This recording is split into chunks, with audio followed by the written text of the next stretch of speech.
최근 경남 지역 교사들이 불법 촬영 카메라를 설치하는 등 학교에서 성범죄가 잇따르고 있습니다. 이에 교육부는 전국 학교의 불법 촬영 카메라를 점검하겠다고 밝혔는데요. 이런 가운데 중고생의 3%가 불법 촬영 관련 피해를 경험한 적이 있는 것으로 확인됐습니다. 금창호 기자입니다. 지난달 24일 경남 김해시의 한 고등학교 1층 여자 화장실에서 불법 촬영기기가 발견됐습니다. 이 학교에서 근무하는 남자 교사가 설치한 겁니다.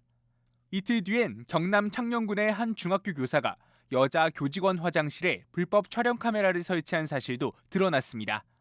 학교 현장의 성범죄가 연일 발견되는 가운데 우리나라 중고생의 3%는 불법 촬영 관련 피해를 입은 것으로 나타났습니다. 세부적으로 보면 본인이 원하지 않는데도 성적인 사진이나 영상을 강제로 전달받은 사례가 전체의 2.1%로 가장 많았습니다. 몰래 또는 강제로 신체 부위를 찍힌 경험이 있는 학생도 1%였습니다.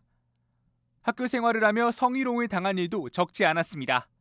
중고생 25%는 학교 생활을 하면서 성적인 비유나 외모 평가 등 성희롱을 경험했습니다. 교사가 신체 일부를 만지는 등 교직원에게서 신체적 성희롱을 당했다고 응답한 학생도 9.2%에 달했습니다. 상황이 이렇지만 성폭력 예방 교육은 제대로 이루어지지 않고 있습니다. 교직원은 의무적으로 매년 성폭력 예방 교육을 4시간 받아야 하는데 과반은 이 교육 시간을 채우지 못했습니다. 학생들도 매년 3시간 이상 관련 교육을 들어야 하지만 45%는 1시간 또는 2시간만 교육을 들었습니다. 전문가들은 성폭력 예방 교육의 내용과 방식이 개선돼야 한다고 지적합니다. 여전히 성차별적인 표현이나 고정관념 등이 교육 내용에 포함되어 있다는 겁니다. 포괄적 성교육으로 전환하라라고 요구를 하고 있는데요.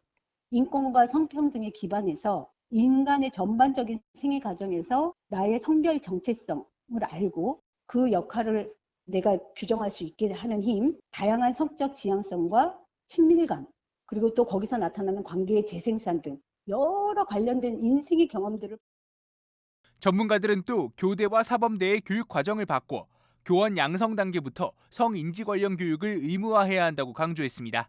EBS 뉴스 금창호입니다.